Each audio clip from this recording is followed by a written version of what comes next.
बिस्मिल्लाहिर्रहमानिर्रहीम, अस्सलाम वालेकुम। आप देख रहे हैं दुनिया न्यूज 8। मैं हूं आमिर जफर और मैं हूं सानिया चौधरी। अहम खबर आपको दें कि कराची एयरपोर्ट के 0 लेवल पर बिजली की तारों में शॉर्ट सर्किट का मामला पेश आया है और एयरपोर्ट का डोमेस्टिक डिपार्चर अंधेरे में डूब चुका है और मुसाफिरों को इससे शदीद मुश्किलात का सामना करना पड़ रहा है।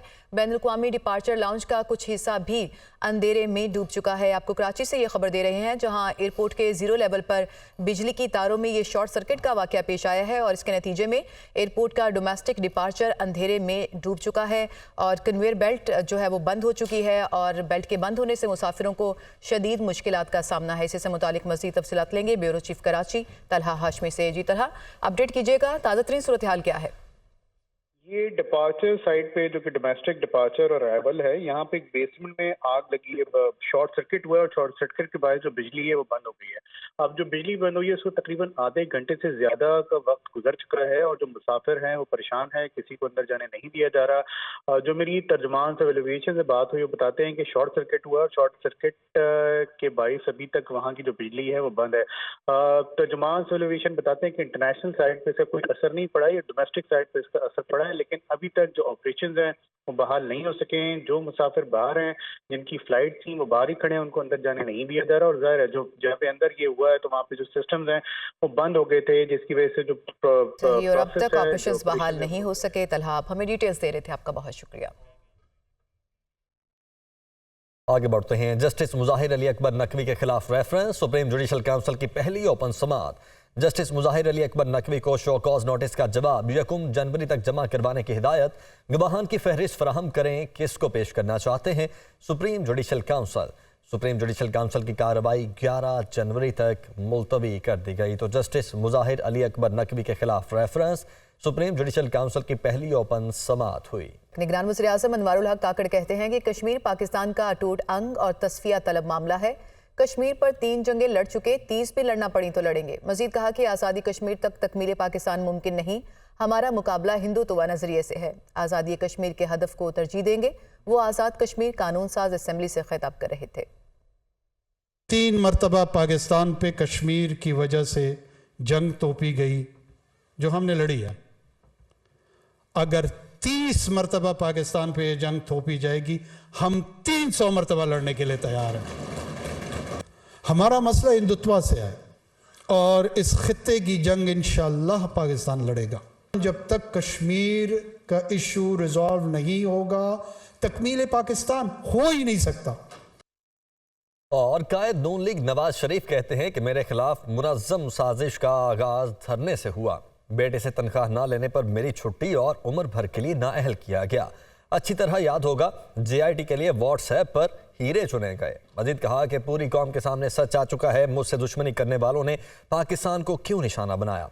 हमने IMF को खुदा हाफिज कहा, आज रुपए की कदर मट्टी में मिला दी गई। अवाम 8 फरवरी को अपना फैसला सुनाएंगे।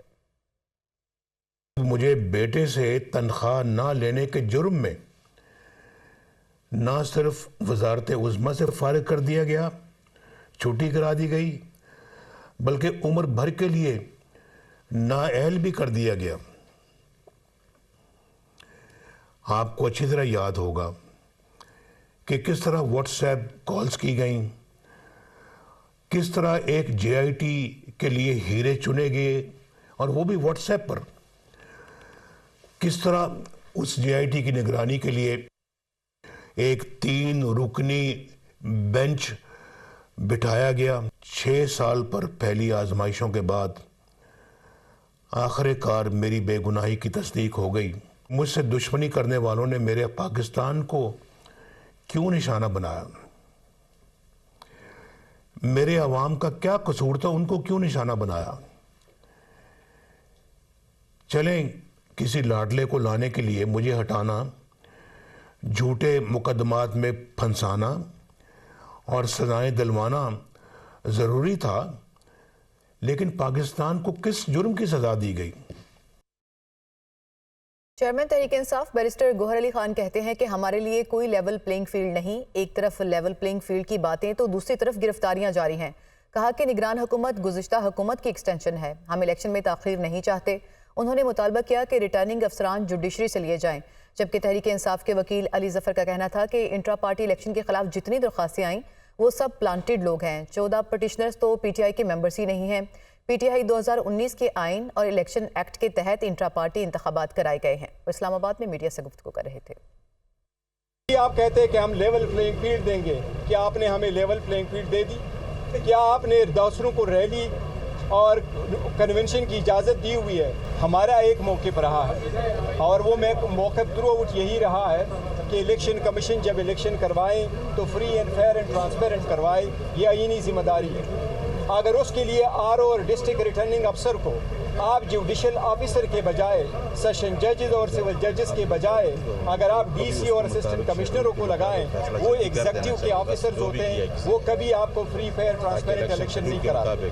14 पिटिशनर्स ने आज अपनी बहस मुकम्मल की है और उस बहस से नज़र आता है कि उन 14 के 14 को शिकायत ये है कि हमें वोट नहीं डालने दिया गया।